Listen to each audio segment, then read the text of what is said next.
Okay, before I introduce the data courses we have online, let me give you some high-level overview of why you need to take those data courses in the first place. Okay, there are a couple of trends you see happening in the world, and number one is growth. Let me get my marker here.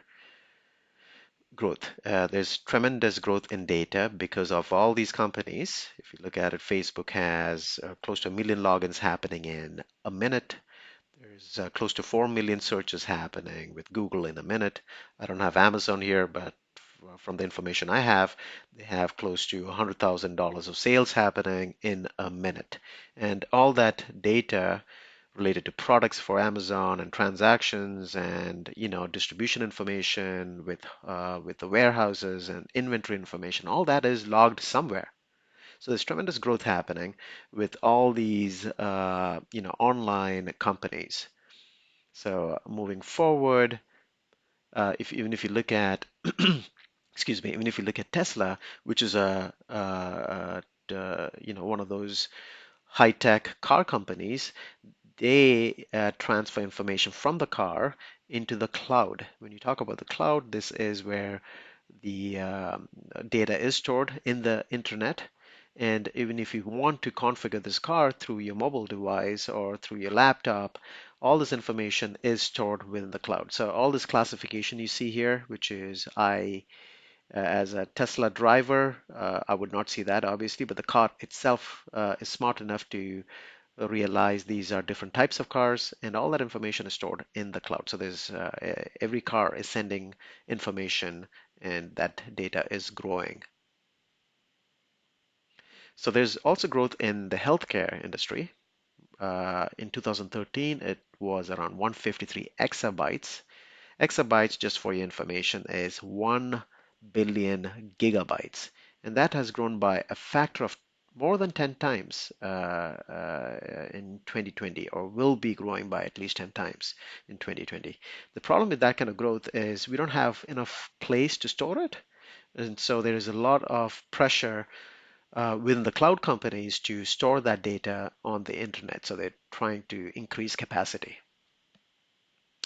Number two reason, if you look at all these industries, so the materials and energy industry, the high-tech industry, the healthcare, financial services, all these industries are affected by data and analytics. So this is the most impacted industry, and these are least impacted if you look at the past 3 years of information. But it is, and this impact is growing as we speak, right? So more of the, for example, workplace management is being caught by data. There are other operations, corporate functions are getting caught by data type functions. So the more skills you have, the better for you. Number three, schools are doing a decent job teaching languages on one side and teaching math on the other side. What they are not doing a great job with, at least according to my observation, is combining these two together and helping kids learn how to tell stories with the data and convince the audience with data-driven decision making. So that gives you my top three reasons. So I'm going to uh, ask you a question now. So, what do you think is, the relationship between Pop Tarts, strawberry Pop Tarts, and hurricanes? I'll give you 5 seconds. And if you haven't guessed it already, it's Walmart. Walmart is using data, weather data, to predict Pop Tart demand. So they've figured out that when hurricanes come, Pop Tarts are in high demand, probably because it's easy to make and easy to store. So they, using their technology, data technology, will go ahead and store Pop Tarts in advance. That's a small deviation from my real reason why I'm doing this presentation, but let me go forward and explain the courses we have online. The number one course we have is the data visualization course, which is over a 3-day period, over 3 weeks though. Data analysis, which is much more advanced, requires a little bit of programming. and understanding data a little more under the hood kind of thinking with with the real environments like Jupyter and Python.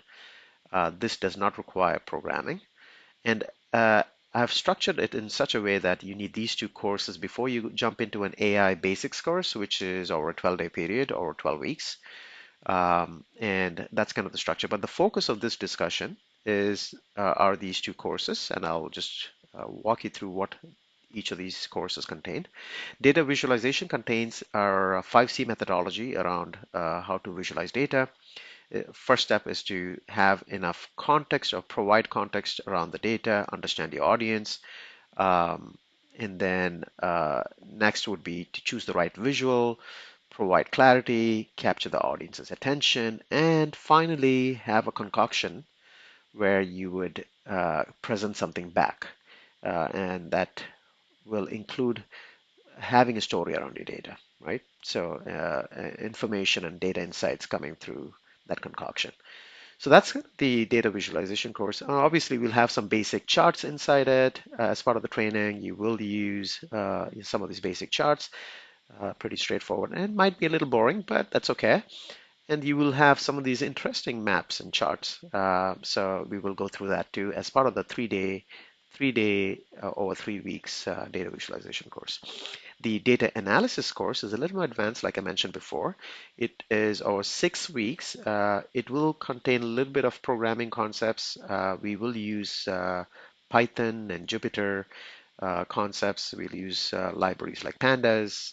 We will analyze data, and we will also have a data project at the end of the course. So that's pretty much it. And as part of this, you will have things like this. I'm using a data frame, and we generate data randomly. We also have, uh, you know, uh, uh, filters and conditions. We can ask questions around, a movie data set in this example.